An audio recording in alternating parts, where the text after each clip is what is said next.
Assalamualaikum warahmatullahi wabarakatuh. Hai semua, apa kabar? Kembali lagi bersama saya Vira Febrianti. Saya di sini akan menjelaskan tentang sistem pendidikan nasional. Saya dari Universitas Primagraha. Sebelumnya, apa kabar teman-teman? Mudah-mudahan sehat ya. Saya di sini akan berbagi ilmu dengan teman-teman semua. Tanpa berlama-lama, mari kita masuk ke materinya. Let's go. Sistem Pendidikan Nasional. Kelembagaan, program, dan pengelolaan pendidikan. Sebelum kita melanjut ke materinya, saya akan menjelaskan tentang pendidikan. Pasti sebelumnya teman-teman sudah tahu ya pendidikan itu apa, dan saya akan menjelaskan kembali. Pendidikan adalah usaha sadar untuk menyiapkan peserta didik agar dapat berperan aktif dan positif dalam hidupnya sekarang dan yang akan datang. Selanjutnya, Pendidikan Nasional Indonesia. Pendidikan Nasional Indonesia adalah pendidikan yang berakar pada kebudayaan bangsa Indonesia dan berdasar kepada pencapaian tujuan pembangunan nasional Indonesia. Nah, sistem pendidikan nasional Sisdiknas merupakan satu keseluruhan yang terpadu dari semua satuan dan kegiatan pendidikan yang saling berkaitan untuk mengusahakan tercapainya tujuan pendidikan nasional. Sedangkan sistem pendidikan nasional diselenggarakan oleh pemerintah dan swasta di bawah tanggung jawab Menteri Pendidikan dan Kebudayaan dan menteri-menteri lainnya. Selanjutnya ada kelembagaan pendidikan. Kelembagaan pendidikan itu sendiri dibagi menjadi dua jalur, yaitu jalur pendidikan dan jenjang pendidikan. Nah, jalur pendidikan itu sendiri dibagi menjadi dua lagi, yaitu jalur pendidikan sekolah dan jalur pendidikan luar sekolah.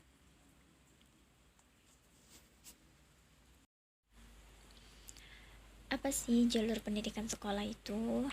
Nah, jalur pendidikan sekolah itu merupakan pendidikan yang diselenggarakan di sekolah melalui kegiatan belajar mengajar secara berjenjang dan berkesinambungan dan bersifat formal, diatur berdasarkan ketentuan-ketentuan pemerintah dan mempunyai keseragaman pola yang bersifat nasional. Sedangkan jalur pendidikan luar sekolah itu merupakan pendidikan yang bersifat kemasyarakatan yang diselenggarakan di luar sekolah melalui kegiatan belajar mengajar yang tidak berjenjang dan tidak berkesinambungan, seperti kepramukaan, berbagai kursus, dan lain-lain. Nah, selanjutnya ada jenjang pendidikan. Jenjang pendidikan adalah suatu tahap dalam pendidikan berkelanjutan yang ditetapkan berdasarkan tingkat perkembangan peserta didik serta keluasan dan kedalaman bahan pengajaran menurut Undang-Undang Republik Indonesia Nomor 2 Tahun 1989 Bab 1 Pasal 1 Ayat 5. Jalur pendidikan sekolah dilaksanakan secara berjenjang yang terdiri dari jenjang pendidikan dasar, jenjang pendidikan menengah, dan jenjang pendidikan tinggi. Sebagai persiapan untuk memasuki pendidikan dasar, diselenggarakan kelompok belajar yang disebut pendidikan prasekolah. Menurut Undang-Undang Republik Indonesia Nomor 2 Tahun 1989 Bab 5 Pasal 2. Nah, jadi di jenjang pendidikan tinggi itu terdapat suatu pendidikan yang menyelenggarakan pendidikan tinggi disebut perguruan tinggi yang dapat berbentuk akademik, politeknik, sekolah tinggi, institut, dan universitas. Nah, mungkin dari teman-teman sendiri sudah ada yang di bidang politeknik, sekolah tinggi atau institut atau universitas, itu sama saja. Jadi saya akan menjelaskan terlebih dahulu akademik, politeknik, sekolah tinggi, dan institut, universitas. Nah, yang pertama ada akademi. Akademi merupakan perguruan tinggi yang menyelenggarakan pendidikan terapan dalam satu cabang atau sebagian cabang ilmu pengetahuan teknologi dan kesenian tertentu. Dan yang kedua, politeknik merupakan perguruan tinggi yang menyelenggarakan pendidikan terapan dalam sejumlah bidang pengetahuan khusus. Yang ketiga, sekolah tinggi ialah perguruan tinggi yang menyelenggarakan pendidikan akademik dan profesional dalam satu disiplin ilmu atau bidang tertentu. Yang keempat, institut. Institut perguruan tinggi yang terdiri atas sejumlah fakultas yang menyelenggarakan pendidikan akademik dan profesional dalam sekelompok disiplin ilmu yang sejenis.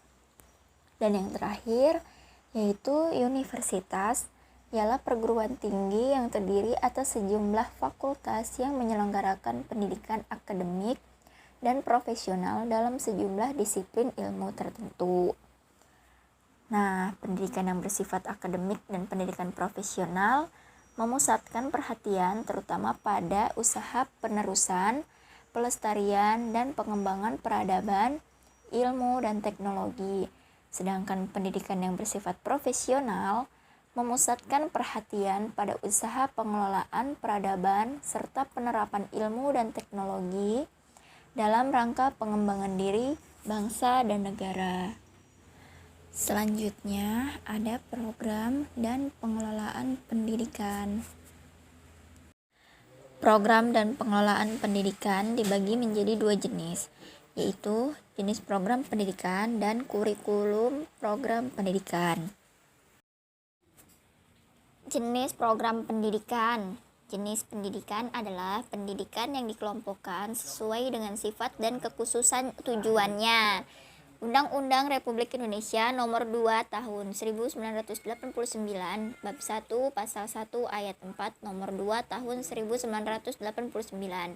Program pendidikan yang termasuk jalur pendidikan sekolah terdiri atas pendidikan umum, pendidikan kejuruan, dan pendidikan lainnya. 1. Pendidikan umum. Pendidikan umum yang mengutamakan perluasan pengetahuan dan keterampilan peserta didik dengan pengkhususan yang diwujudkan pada tingkat-tingkat akhir masa pendidikan. Pendidikan umum juga berfungsi sebagai acuan umum bagi jenis pendidikan lainnya, yang termasuk pendidikan umum itu SD, SMP, SMA, dan universitas. Yang kedua ada pendidikan kejuruan. Apa sih yang dimaksud dengan pendidikan kejuruan itu? Pendidikan kejuruan ialah pendidikan yang mempersiapkan peserta didik untuk dapat bekerja pada bidang pekerjaan tertentu, seperti bidang teknik, jasa boga, dan busana, perhotelan, kerajinan, administrasi perkantoran, dan lainnya. Lembaga pendidikannya seperti STM, SMTK, SMIP, SMIK, dan SMEA. Dan yang ketiga itu ada pendidikan luar biasa. Pendidikan luar biasa itu seperti apa sih, Kak? Pendidikan luar biasa itu sekolah khusus yang diselenggarakan untuk peserta didik yang menyandang kelainan fisik atau mental. Pendidikan luar biasa juga disebut dengan sekolah dasar luar biasa. Jenjang pendidikan menengah masing-masing memiliki program khusus, yaitu program untuk anak tunanetra, tunarungu, dan tunadaksa, serta tunagrahita. Untuk pengadaan gurunya disediakan SGPLB atau disebut Sekolah Guru Pendidikan Luar Biasa, setara dengan Diploma 3. Yang keempat ada pendidikan kedinasan. Pendidikan kedinasan merupakan pendidikan khusus yang diselenggarakan untuk meningkatkan kemampuan dalam pelaksanaan tugas kedinasan bagi pegawai atau calon pegawai suatu departemen pemerintah atau lembaga pemerintah non-departemen. Pendidikan kedinasan juga dapat terdiri dari pendidikan tingkat menengah dan pendidikan tingkat tinggi. Yang kelima, pendidikan keagamaan. Pendidikan keagamaan merupakan pendidikan khusus yang mempersiapkan peserta didik untuk dapat melaksanakan peranan yang menuntut penguasaan pengetahuan khusus tentang ajaran agama. Pendidikan keagamaan juga terdiri dari tingkat pendidikan dasar, tingkat pendidikan menengah, dan tingkat pendidikan tinggi. Yang termasuk tingkat pendidikan dasar misalnya madrasah, ibtidaiyah, tingkat pendidikan menengah seperti sanawiyah, PGAN atau pendidikan guru agama negeri, dan yang tingkat pendidikan tinggi seperti sekolah teologia, IAIN, Institut Agama Islam Negeri, dan IHD, Institut Hindu Dharma. Selanjutnya, kurikulum program pendidikan. Apa sih kurikulum program pendidikan dalam sekolah? Nah, konsep sistem pendidikan nasional direalisir melalui kurikulum. Kurikulum memberi bekal pengetahuan, sikap, dan keterampilan kepada peserta didik. Istilah kurikulum berasal dari dunia olahraga pada zaman Yunani kuno. Kurir dalam bahasa Yunani kuno berarti pelari dan kurere artinya tempat berpacu. Kurikulum kemudian diartikan sebagai jarak yang harus ditempuh oleh pelari. Menurut Nana Sujana 1984.4, berdasarkan arti yang terkandung di dalam rumusan tersebut, kurikulum dalam pendidikan dianalogikan sebagai arena tempat peserta didik berlari dan mencapai finish berupa ijazah, diploma, atau gelar. Dalam hubungan dengan pembangunan nasional, kurikulum pendidikan nasional mengisi upaya pembentukan sumber daya manusia untuk pembangunan.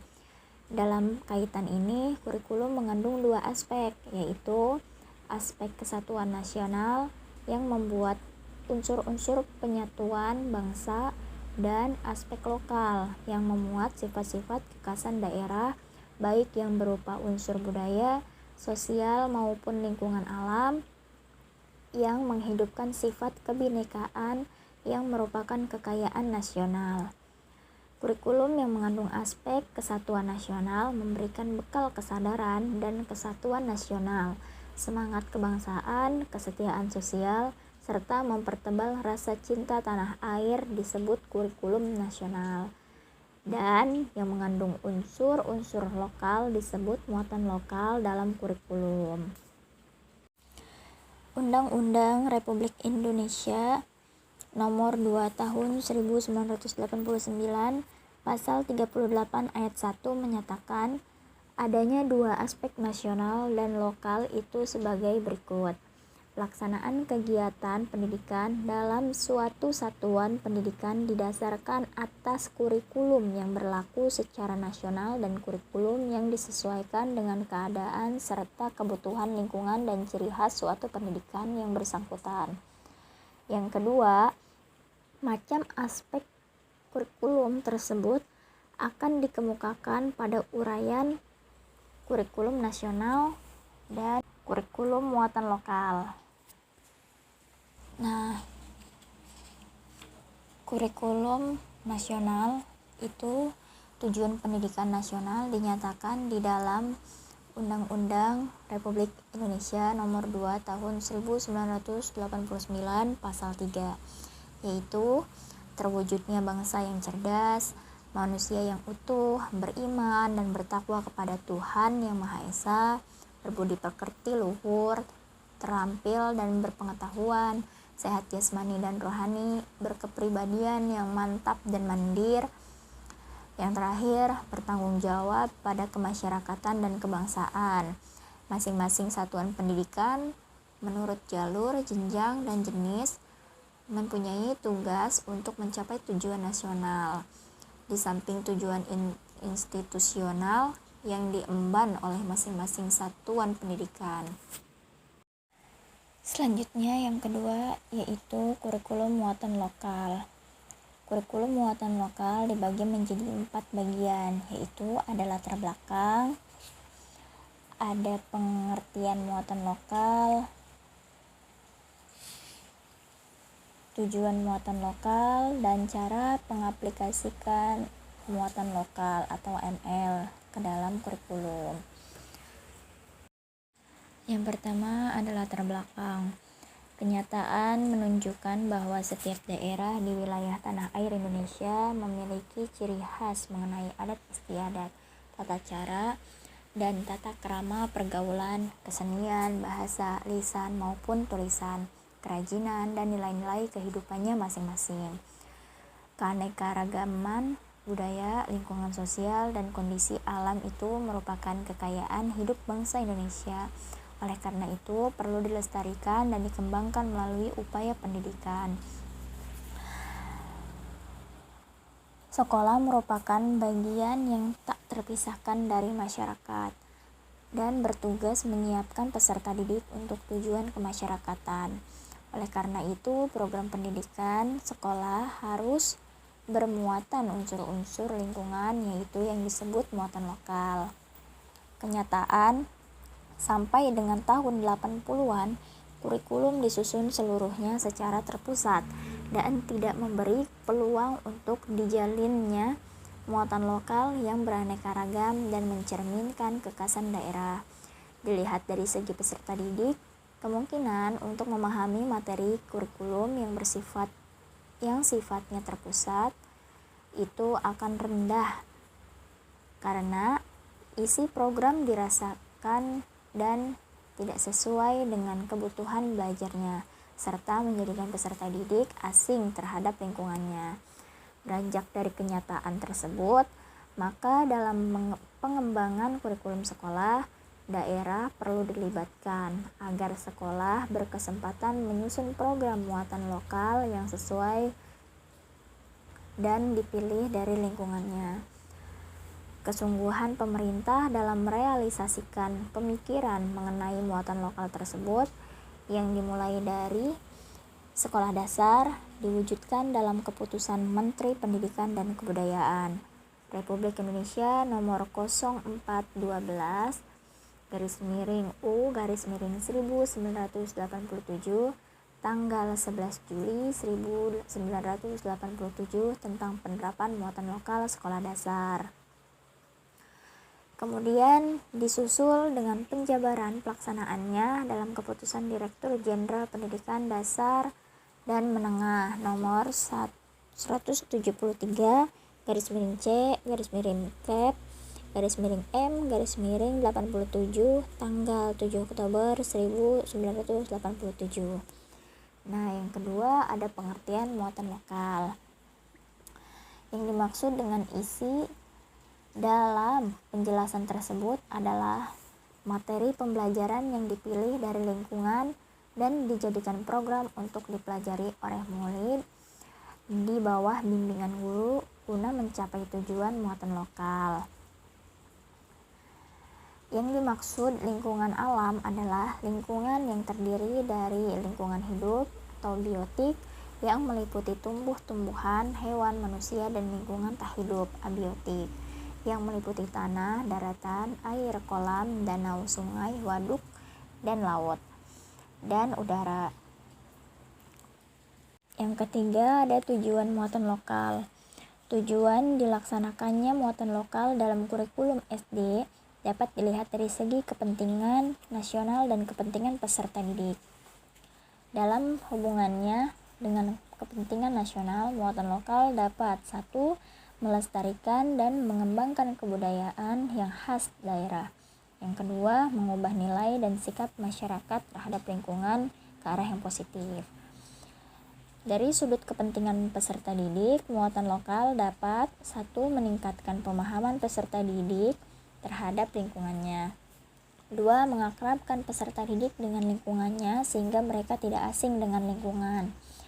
Yang ketiga, menerapkan pengetahuan dan keterampilan yang dipelajari untuk memecahkan masalah yang ditemukan di lingkungan sekitarnya. Yang keempat, memanfaatkan sumber belajar yang kaya yang terdapat di lingkungannya.